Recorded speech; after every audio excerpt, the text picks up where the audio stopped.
free my mind, open my heart with the whispers of truth, to live a conscious life, to live a conscious life on the growing edge, on the growing edge. And now, here's Zoe. Good morning and welcome to Growing Edge. We're live here today and I'm so happy that you're here. It's a cold and snowy morning here at the top of Utah, and I'm sending you lots of hugs and knowing that today's show is going to lift your spirits and open your heart. Feels really good to be here, and I'm really excited to have my guest today that you're going to meet up with in just a minute. So Growing Edge Live is sponsored by Satya, and we're all about inspiring minds, healing hearts, and transforming lives.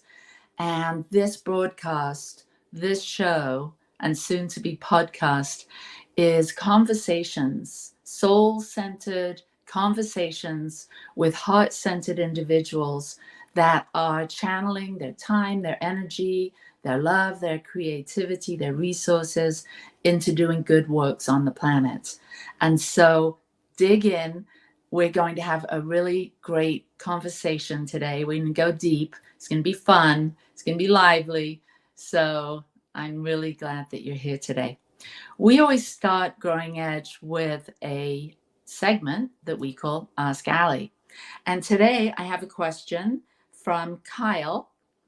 And Kyle says, I have my life together and I'm feeling on top of things. And sometimes I feel like I've lost it. I'm going to start again. Sometimes I have my life together and I feel like I'm on top of things. And sometimes I feel like I've lost it. There seems to be part of me that is spiritual, peaceful, confident, and happy. And then there's part of me that isn't. Isn't that true for all of us? I exercise, I meditate, I read, I listen to spiritual, inspiring stuff. I have a great family. I do work that is meaningful. I'm involved with my community. Am I missing something? No, I don't think so. I think that we all experience this kind of contrast in our lives.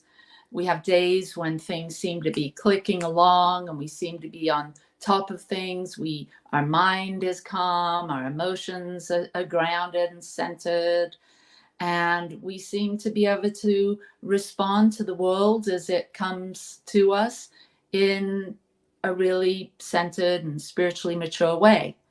And then there's those days when it's not that way, and it can seem like one little thing can trigger us. Maybe we don't have all the things that we think we need, or maybe someone asks us to do something that we're not, in the mindset or the heart set to do, or maybe we get a difficult somebody calls us with a problem that we feel overwhelmed by.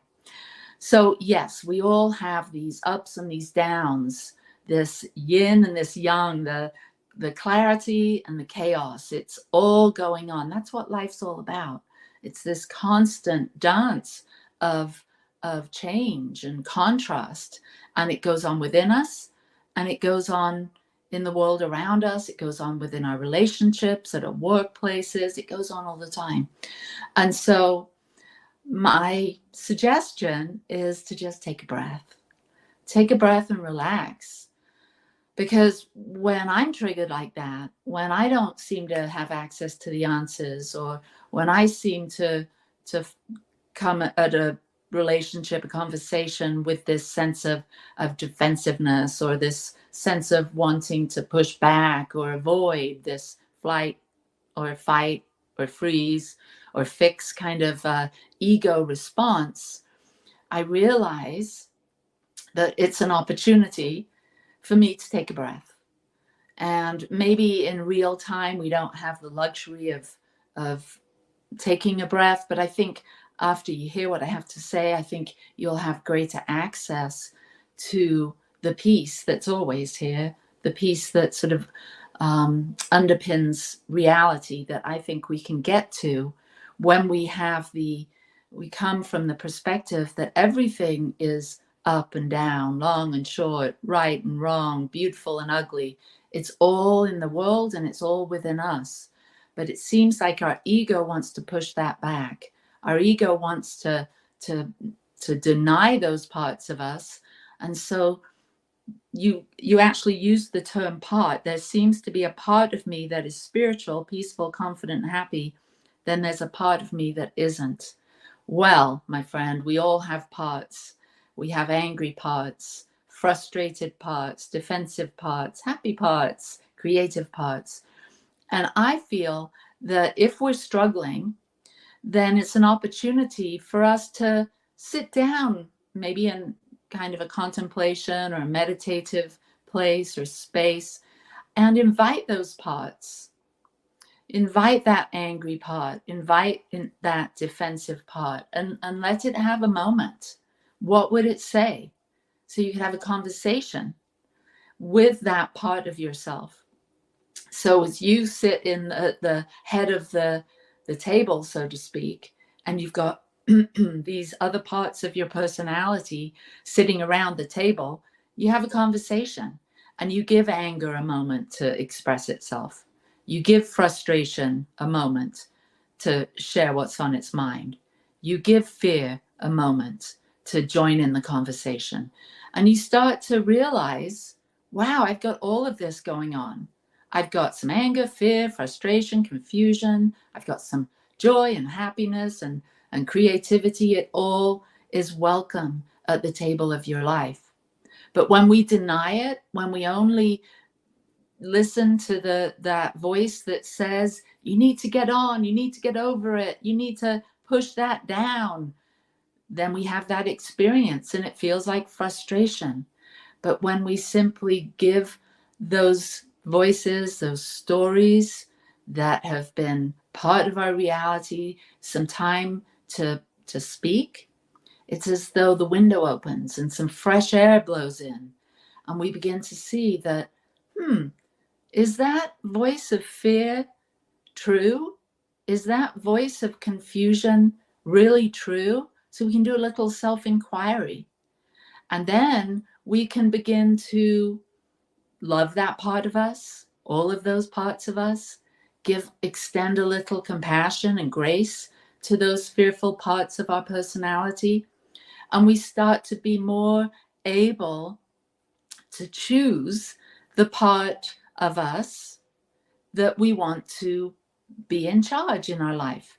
And it sounds like you said that there's this spiritual, peaceful, confident, happy parts.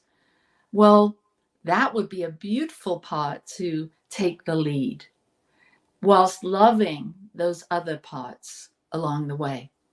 So, Kyle, that's my best offering to you today. And I hope that this brings you a sense of peace, just knowing that we're always dealing with energy, and the energy of fear or the energy of confusion, it's there. It comes and it goes. And there's all of those wonderful energies that lift us up and buoy us into this place where we feel like we can take charge. We can dream a new dream. We can organize ourselves, our thoughts and our feelings, our actions, our words, and bring some coherence into manifesting the life that we want to live. It takes some practice. It takes including all of those parts, extending them some love and some grace, and becoming at peace with yourself amidst the turmoil of this crazy world, which is always going to be the yin and the yang, the light, the dark, the up, the down, the highs, the lows, the bitters, the sweets. It's the game of life. So peace and blessings to you. And if you have a question that you would like us to dive into here on Growing Edge, then go ahead and send it. You can see the email there, growingedgelive@gmail.com. And I'd like to address it. So send it to us. Thank you. All right. So now transitioning into my very favorite part of the show. And this is my deep dive conversation. Today, I have a guest with me that is a dear, dear friend. We have worked together. we've played together, we've had tears together, and he's been an amazing support to me in my life. Mike Anthony Lord, welcome to Growing Edge Live. Mike is a spiritual teacher. He's a leader in New Thought and beyond. He is a master teacher in A Course in Miracles, and he has produced so many amazing programs. I'm sure some of our guests have participated in those. He's also the founder of the Bodhi Center in Chicago, which was such a place of light and joy and creativity. And so it's with great joy that I say hello and give you a big virtual hug, Mark. Thank you, Allie. It is so good to be here, truly. Thank you. Yeah, you're welcome. So I'd love our guests to get to know you a little bit like I know you. And I also hope to learn more about you and get to know you even more. So tell us a little bit about your journey. What are your upbringing, your parents, your family, how did all of that affect you, and a little bit about your spiritual path? And yeah, we'll start there. All right, I'll try to keep it concise and cut me off if I'm going to, because that's a big question. I know it is. Yeah. Again, so happy to be here. But I was raised in a Catholic family, blue collar, Detroit, very disempowered people, very much the world of God is outside, God is separate, I'm a sinner, there's something wrong with me. And so they all smoked and drank and pretended otherwise, or did the best they could to not suffer. I'm a gay man. I knew I was different as early as 3 years old. And so for me, I mentioned that because it had a very strong overlay of, oh, I am the broken one. There's something really wrong with me. And God, I say it this way now, but what it felt like then was like, if there is a bus going to hell that God is sending, I'm in the front seat of that bus. And I think a lot of people can relate to that from their childhood experience. But I reference that to say, like, that's real psychic wounding. That's religious abuse, I think, for any religious organization to make someone feel unworthy. And that's just what happened to me. So it was a real deep wound. And by my teen years, I threw God out, threw everything out, wanted nothing to do with it, which many of us do. Fast forward mid-20s, I got into some real addiction tendencies, drugs, and lots of self-destructive behavior. And the gift of that is I ended up in a treatment center that was very spiritually based. And it was there truly, without that 30 days of being in this place that was just filled with God and filled with healing and filled with people that were so different from the world I knew. I mean, that was like 24, 25 years old. And that's when my spiritual path came alive. And some of my experiences there so really sent me down a completely different path, the path I'm walking on today. So that's what my childhood was like. And at that treatment center, and since then, I have rediscovered the real God that, is in my soul and judges nothing, and the loving universe and spiritual practices that have profoundly healed the trauma and the sense of brokenness, and continue to use that because, sometimes it does feel like layers of the onion, like you were referring to in that first question that you addressed, Yeah, that's interesting because I've never thought of this connection with you and I, but I too really sort of moved out of that old paradigm of I grew up in England, and our church, the Church of England, was more like the Episcopal Church here is. Mm-hmm. And my parents weren't very religious. I would just go to church on Easter and Christmas. But there was a period of my life when I was particularly rebellious and, misbehaving, and my dad would send me to church. And so I walked across, we lived on a golf course in a tiny little village, and I'd walk across the golf course, like to the very earliest service, so I wouldn't see anyone. It's like the sunrise service or some something like that. And I'd go and, like just sit at the back, and I don't even know, but that was my experience. But the thing that connects us a little bit is that I was searching when I had kids. I was looking for some kind of spiritual something for them. I had just wandered off, and I'd had a mystical experience when I was a youngster. So there was that in me that kind of fed me, but I was looking for something tangible to offer them. Yeah. Tried the Episcopal Church again. Lots of fear, lots of things I didn't like. I didn't want my children to think they were evil in some way for doing whatever they would do, lie or cheat or whatever. And so where I really found connection to the divine was at an Al-Anon meeting. And so our family had challenges with addiction, and so it was in the Al-Anon rooms that I began to understand God as a completely different idea than I had growing up. And I think a lot of people come to their spiritual journey with the God within through a time of challenge, and then end up in a 12 step of some sort. So, yeah. And so how was that first sort of spiritual experience in a 12-step program?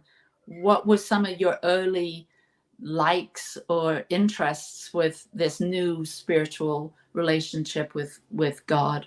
Yeah, well, the 12-step rooms were tough for me because, I was 24 and I was too cool for the crowd, So my idea was to, get in, get fixed, and get out. So I had a lot to learn about that. But more importantly, back to the treatment center, I often reference this profound moment, a minute, that truly, truly changed my trajectory. And I was leaving my counselor's office, and I literally remember opening the door, and she said, "Hey, Mark, 2 things." And I turned around and looked at her, and she said, "You need to, 1, get a new God, and 2, you need to learn how to forgive, or you will die." And those were her exact words. And they pierced my soul. And thank God they did, because, it takes a while for the denial and things like that to really, drop away. And many people with addictions don't make it, and that's fine. That's everyone's journey is perfect in the end.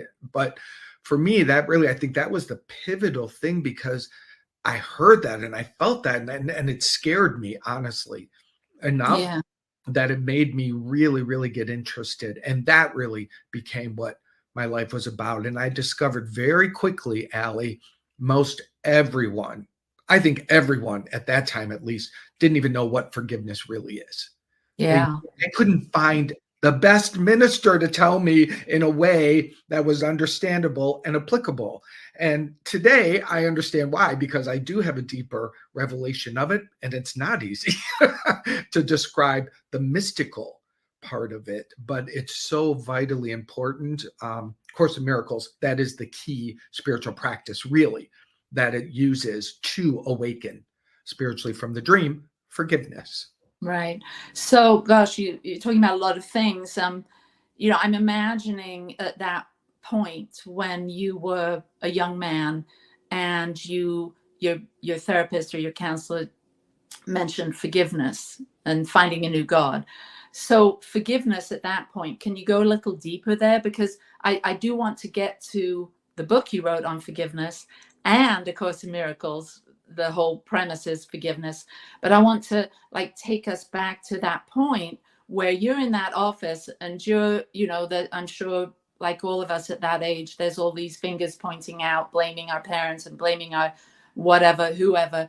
How did your 24-year-old self, who were you forgiving? What was it, and how did you cope with it? And maybe talk about your forgiveness journey with your parents and with your early life situation and what you were experiencing as a young gay man.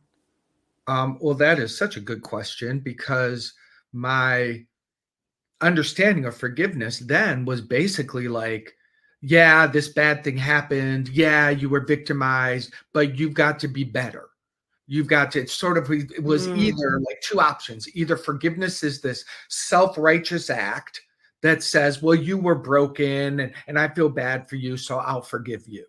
Or it was this like, well, I'm a victim, it happened, and I can't do anything because they have more power than me. So I'll just sort of accept that I'm a doormat, and even that somehow makes me better than in some way. Either way, the worldly forgiveness, the way that the world taught me forgiveness and my personal experience of forgiveness didn't work.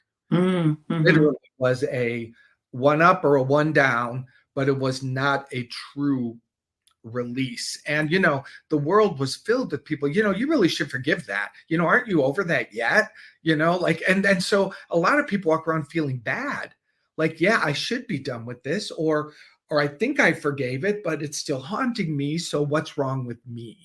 That's what people do, and I did the same thing.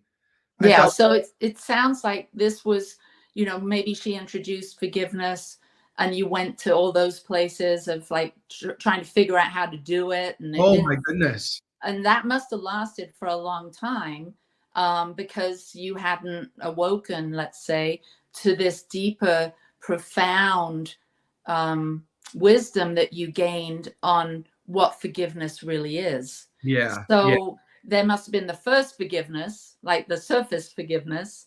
And then later on in your life, you came to this, through your own work, through your own sense of discovery, your own relationship with the divine or with God, what forgiveness really was. So, so when you did the first forgiveness, when you were trying it on, so to speak, how did that impact your relationship? Because what I'm hearing is it wasn't quite it wasn't like true forgiveness as you see it today, but it was an attempt to have a relationship or have a clear up those feelings of blame or anger that you had towards whomever. So, how, tell me a little bit about the evolution of your forgiveness within your body, within your life. Well, yeah, you're right. I mean, even a willingness to try it on, I think that it's a loving universe, it's not going to go, well, you don't have it perfect yet, so, try again. Everything was adding up to it. However, a misunderstanding and a misapplication does make it take longer. And that was my experience, until I had an actual mystical experience, which was at age 30, when I really had a very profound, unbelievable experience where forgiveness transformed my mind and my vibration in an instant.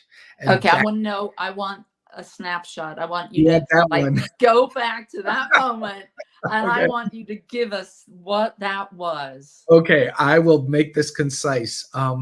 I was working as a choreographer and director and performer, and I was living in LA, and I was flown to Chicago to direct a show, and I was at the table read. And the show was about sexual abuse. I'd been sexually abused as a child at age 6, very, very profoundly, very, very horribly. And so all of this was being stirred up. And I was doing my forgiveness work on this, by the way, because that was the impetus for my self-destructive behavior part of it in my 20s. So I'd been working with a spiritual practitioner. I was, just started going to Agape in LA and, was very getting involved and working with them. And so here I am in Chicago reading this story. I'm getting triggered inside. I'm just shaking, but I'm trying to keep my shit together because I'm at a table read with the money people. And so I get through that. I get on the plane to fly home, and I sat on the window seat. I put my sunglasses on. I remember every moment I turned my head towards the window and tears are coming down my face. And I just kept saying, I ask that forgiveness set me free. God help me. I ask that forgiveness set me free. God help me. It's all I knew to say. I couldn't take, the pain was so in me. And suddenly I was literally like, I felt like God grabbed me and pulled me back out of the scene, like holding my head, and said, see this as I see this. And the whole overlay of the abuse disappeared. And the back of it was light dancing with light. It just looked like a dance of light. And I was told by God in my whatever, that is all that's ever really happening. Everything else is the overlay, is a lie. That's what is to be forgiven. And the whole story just dissolved, and it was like put into this ball, like the see-through ball, and was thrown off into the universe. I saw it. It became fireworks. And I was told that story will never harm you. It no longer lives in you. It is forgiven. You will now only remember it in teaching moments. Literally, I was given that detailed instruction. And to this day, it's never hurt me. I don't feel it in me. It is gone. And even when I tell you the story now, it just comes back to mind for this purpose. Otherwise, it doesn't exist. That's really what forgiveness does. I wouldn't have known that. No one ever told me that. Had I not had a pure healing from it, I wouldn't know it myself. Wow, that's beautiful. Yeah. And that really gives you so much to draw from as you author a book, do seminars, workshops, counseling, for you to have had that like ding, that little moment. And that a little moment. I love that. Well, I mean, it's a huge moment, but it was just there on the plane. I mean, in the grand scheme of things, from some distant galaxy, it's a little moment, but it was so profound and has probably influenced. We lost you for a sec. So that little moment, that little big moment, that profound moment has kind of set you on a particular trajectory, a course where you carry the grace and the blessings and the wisdom to be able to support people. Yeah. I mean, truly. You're so right. And thank you for seeing that, because it is a gift that I can't even we had that party that's like, why me? What did I do? You know what I mean? But what did I do? I gave my life to finding it and dedicated my practice because I couldn't stop. But there's two things that happen. You're right. Number one, when someone tells me their story, the painful story, I can hold space and I have compassion, but I hold with certainty that that's not who they are. And in their spirit, it never happened. I don't say it never happened to them face to face, because that can be metaphysical abuse, in my opinion, to just use truth that is not understandable. But we hold that. If you know it never happened in their soul and their spirit, and you just hold that in your vibration, it extends the gift. And they can, even if they can't consciously know it, they're beginning to heal. Now, the second part that's harder is like, sometimes I feel like a musician with perfect pitch. And, a musician with perfect pitch, they suffer, because if someone's even a little bit out of tone, they're like, oh, it hurts. I got to be honest, Ellie. So many spiritual teachers teach forgiveness and they don't know what it is. It's just like I'm just like, oh, you don't know. You're just saying the words, and that's okay. Like, that's how I found my way there. But it's just sort of honestly, like, I sort of have perfect pitch with forgiveness. All right. Well, we're going to go to a quick break, and then I want to dive a little bit more deeply into this perfect pitch, so you can explain and share with people what you learned and how you came to write your book about it, and how, I don't know if A Course in Miracles came at the same time or after, but we'll get into that on the other side of the break. So see you in a minute. Okay.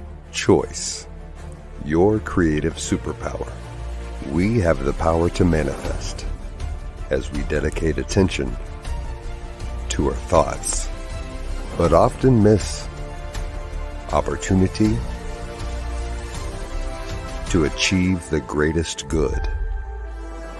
Your superpower is waiting to be unleashed to unlock a fuller, more rewarding world for all.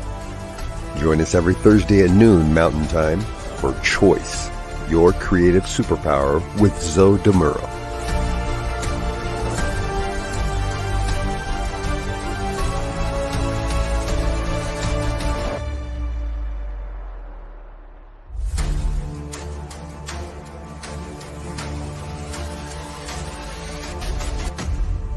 And now,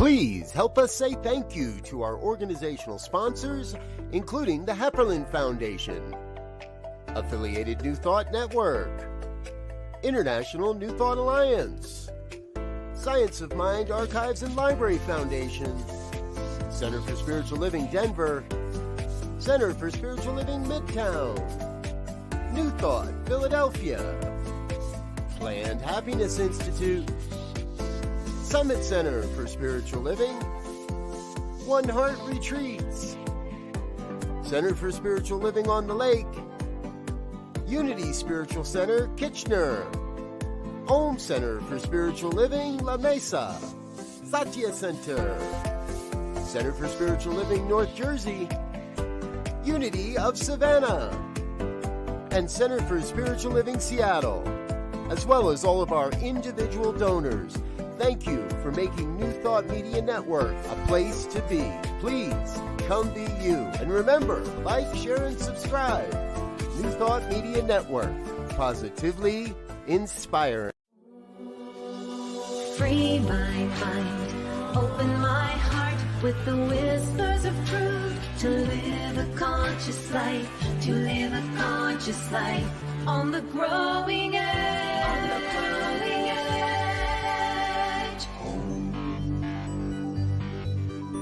And now, here's Allie. We're back.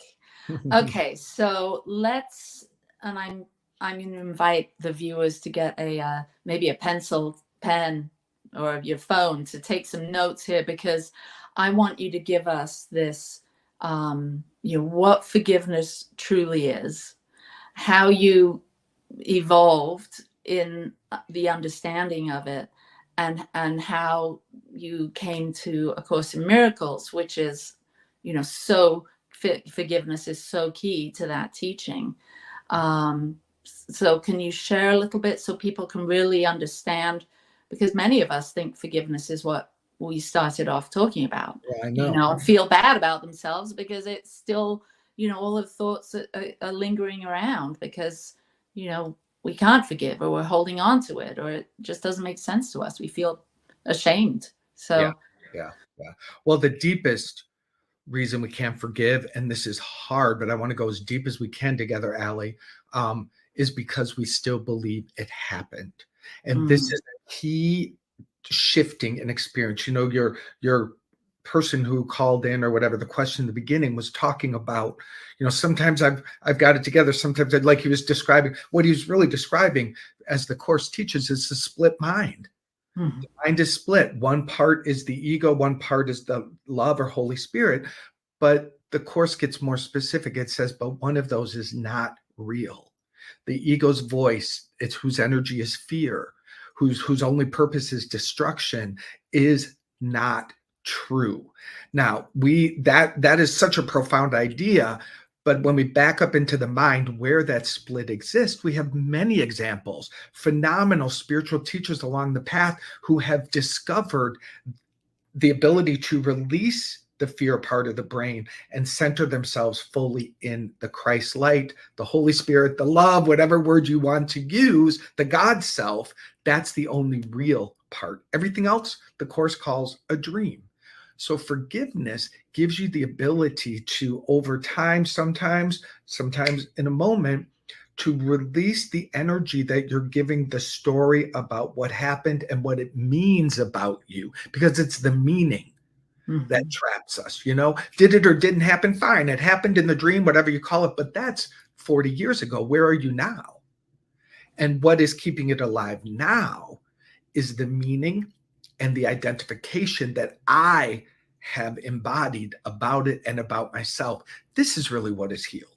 This is what is forgiven and we become released from. And when we're released from the false identification, the true identification just sits there shining, light dancing with light, because that's all that's true about every one of us. That's what forgiveness takes us to. But people make forgiveness harder than it is. So if I can get into that, I define forgiveness as something mystical that is done unto you. And the important key about this is you don't do it. I don't do it. I didn't get off the drugs. Something mystical, my higher power was activated. Was I a part of it? Sure, but there's something mystical that made what I was doing yesterday suddenly stop. And I knew, I was so humble to the truth that I of myself couldn't have ever have done that. And that's the same experience for me when it came to forgiveness. I had something that I could never have caused of myself, of the part that believed myself separate, the part that believed myself wounded and broken. That part could never have found its way out of the hole. And that's what people try to do. That's when they say, I forgive you. What's the I? Not that I forgive you are bad words, by the way. I mean, you know, they're very, very helpful. But in the mystical dissection of it, I is not me. It is the I am presence. It is the higher self. It is me. And so I do forgiveness. What's more authentic for me is to ask for forgiveness to be done, because I don't do it. And because my asking is more about creating an opening. It's like I ask for something higher, the truth, the higher self. I ask that to dissolve the story and dissolve and release me from the identification that I have with the story. That's what I'm doing. I'm asking, and it's very simple words. I ask the forgiveness, set me free. Okay, so I have a question. Please. So I've got adult children, and they don't let me get away with a lot of the spiritual stuff. You know, they're not, their eyes glaze over. So when I try and give them an answer to a question, you know, like a life question, like, you know, what's forgiveness? They're not going to buy this divine thing. They don't have access to that lingo, that awareness. So how would you explain what you're explaining, that you ask forgiveness to be done unto you? Like, how would you explain that process to a 30-something that doesn't believe in a divine, that is more earthly based, you know, going around life? They might believe in, you know, manifesting is like big these days with the younger crowd, you know, but the whole God thing isn't as much. And so how would you explain this forgiveness, or, you know, asking forgiveness, when there's not this ability to tap into God or something? Well, I'll be honest with you. I wouldn't waste my time, and I wouldn't waste theirs. Like, I don't need to tell anyone anything they don't want to hear. Like, I'm not gonna go out there and evangelize and bring someone, like, if you don't want it, don't do it. Right. But a lot of people want to forgive, but they just don't want to bring God into the scenario. They want relief. From the power. But here's the deal. And this is, and I don't mind your pushback, but I'm just not interested in dumbing down my words to help someone be comfortable. It's not my calling. It's not my, other people are brilliant at helping people cross a bridge. I don't have that gift.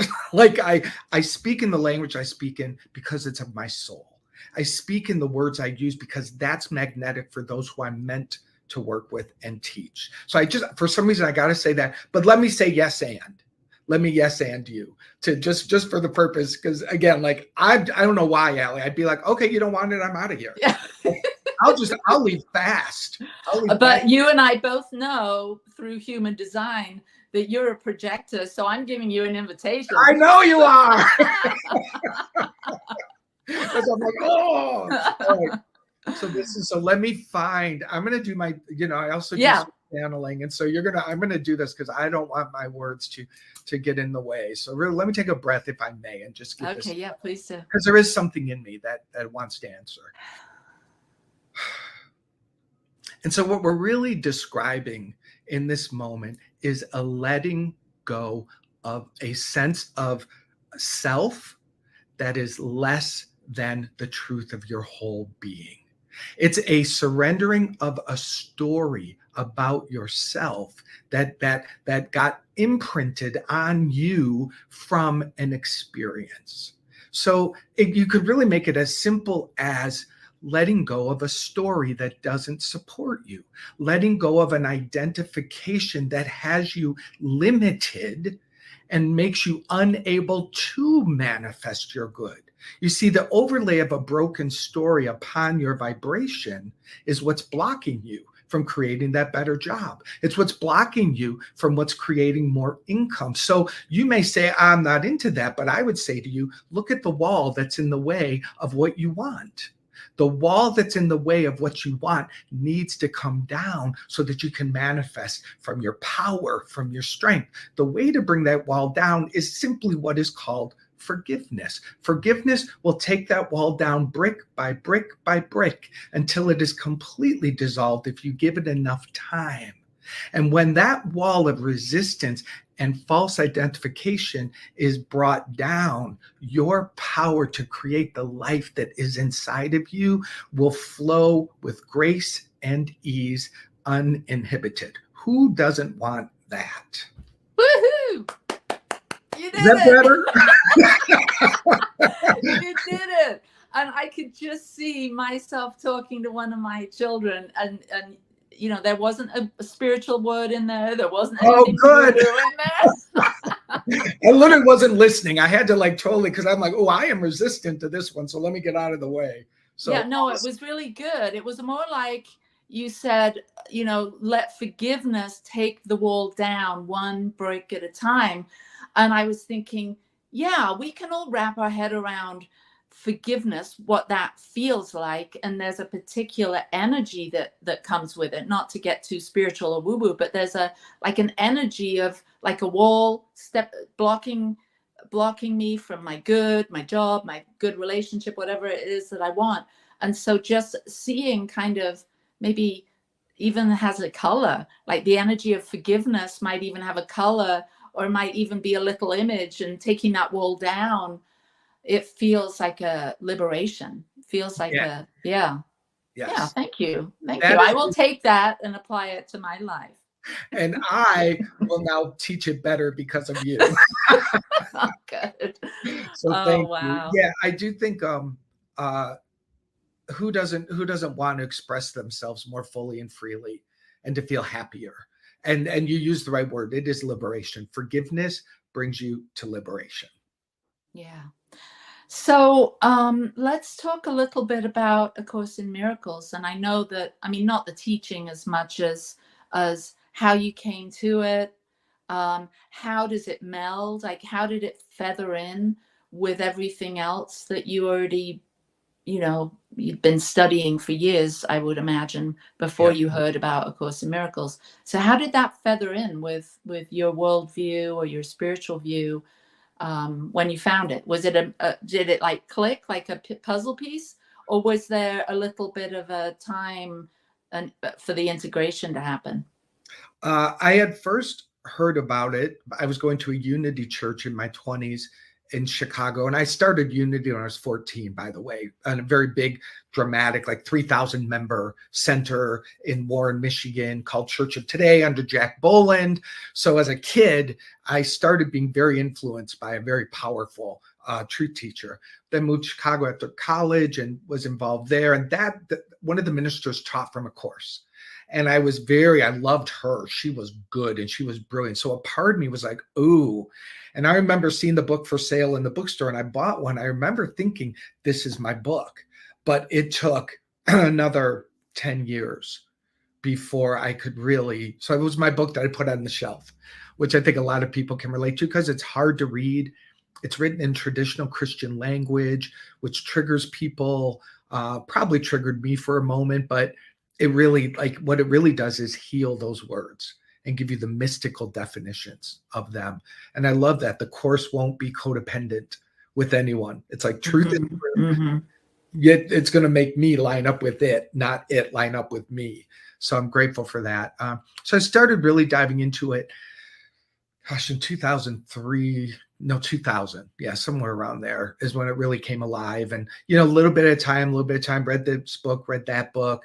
And then when 2010, I went to India for a month and stayed at an ashram. And that's where I had a very profound experience of Jesus, who channeled the Course. That's where it became kind of aligned within me. Like the idea I had, like, ooh, that's my book. Years later, it kind of really became a vibrational match from that.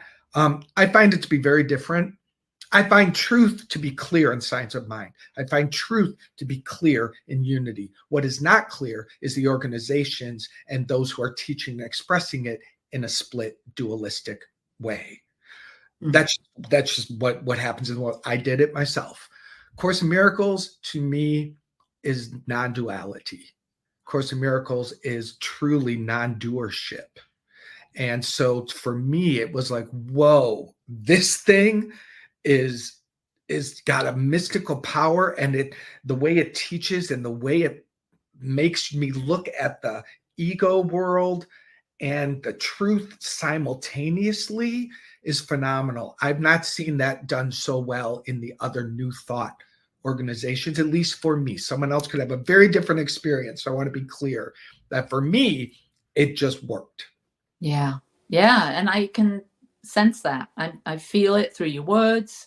When I'm sitting in a room and you're giving a talk, I can get that sense of fully embodying these teachings, bringing it all together. So you've said several times, you've referenced a couple mystical experiences. And for those of us that haven't had a mystical experience, or maybe we have, but we didn't recognize it, what is a mystical experience? Yeah, I wish I could bottle it, and I'd be a billionaire if I could bottle this and pass it on. But what is really, then this is my stretch, is like, my spirit is like, you must talk about this. You must talk more about this. So thank you for asking, because I sort of keep it in the back room a little bit. A mystical experience is something that is done unto you, like forgiveness. A mystical experience is done unto you where it's inside of you in a way that you're not orchestrating.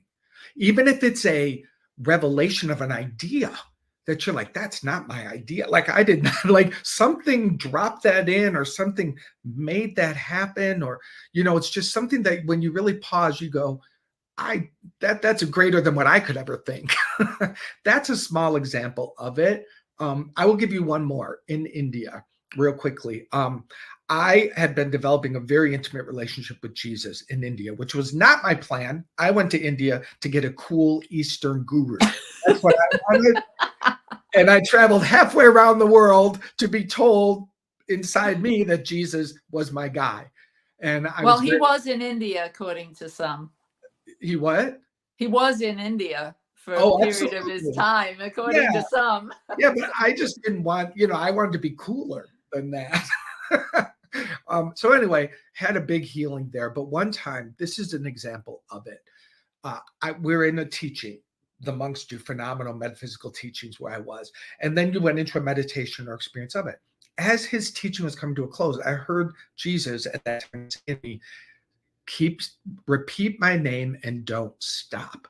And it had this urgency to it that scared me a little bit. I was like, holy shit, what is that about? Repeat my name and don't stop. Like that. Now, right there, that's not my words. What's happening inside?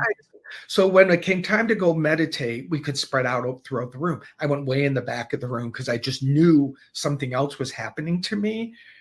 And so I wanted to be away from the other energy. So I was way off on my own, closed my eyes. And I was just like, what it was Jesus Christ, Jesus Christ. And admittedly, Allie, I was feeling nervous. So I was like saying it like there's something here.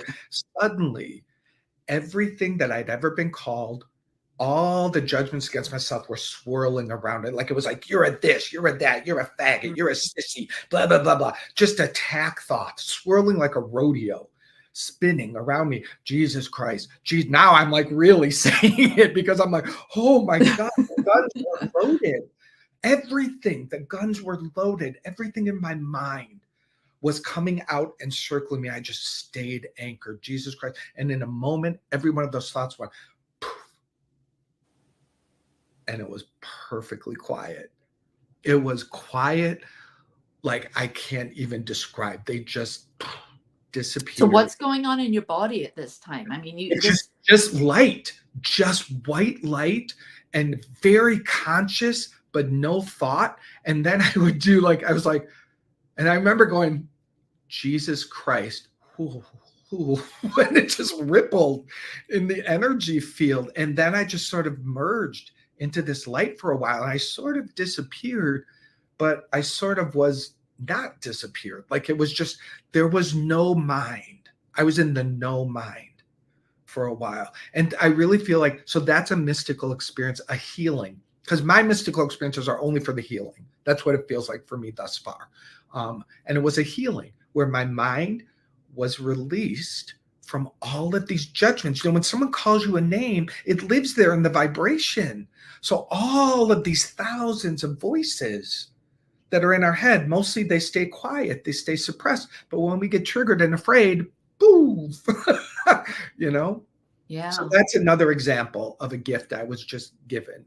So I have a question, because I had a mystical experience when I was 5 years old, and it just stays with me. And I've had, you know, a couple since, several since. And what I find is there's a particular, it happened to me. Like it wasn't something that I was preparing for at 5 years old, for goodness sakes. Right. And it stayed with me. I never talked about it. And maybe I did when I was a bit older. Once I became spiritual, I did talk about it on occasion. But there's something wonderful about having something like that happen. It's timeless. Like it even though it happened, you know, 1970 whatever or 60 whatever, it still seems to be very fresh today. And it still is unpacking. Like it's still giving me, like when I tune into it, it's here. Right, it's here. And so can you talk a little bit about that, like aspect of this, you know, the plain one and the Jesus in the ashram? That should be like a chapter in your next book or something. I don't know.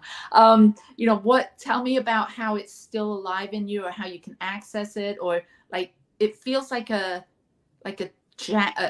conversation that's still going on, or you access to a dimension of information it's not, information is not quite the right word. It's a transference, something.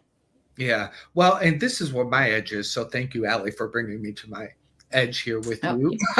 This is my kind of vulnerable spot, because Mark will be right back. I've got a part of me that's like, you can't tell people you've had so many. It's selfish. Like, why? Like, it's a weird thing that I just personally kind of, and I've got to lay that down, because my spirit is like, these stories must be told so they can be told. Just like your story. Yes. Like, I think it is the time to talk about them, because they do come alive in me, and they reconnect me to humility. They reconnect me to, like, I'm not doing this anyway, so why get all stirred up? Like, you know, and like they reconnect me to how loved we are. We are so loved. The we that is the identity in the divine, not the separated we that we're dreaming is broken. You're not broken. That's your dream self. That's your not self. And to use human design language, it's the not self that we give our energy to. And then we go, I remember being the not self, like the broken part, and like, going, God, fix this. God, fix this. And God, I feel like God would be like, well, then take your attention off of it. No, you get down here. You get down here and change this. And God's like, why don't you just come up here and let it disappear? But it shows you how attached we are, right? The universe is saying, let it go, look up. But it feels like sometimes it feels like such a horrible thing to do, you know? Yeah. So there's so much horrible stuff going on in the world, and we're coming to the close to the end of our time together. I can't believe we've been doing this for 45 minutes, but there is so much heavy stuff going on in the world today. And we can sit in our comfortable little, meditation rooms or office or home, whatever. We're very blessed.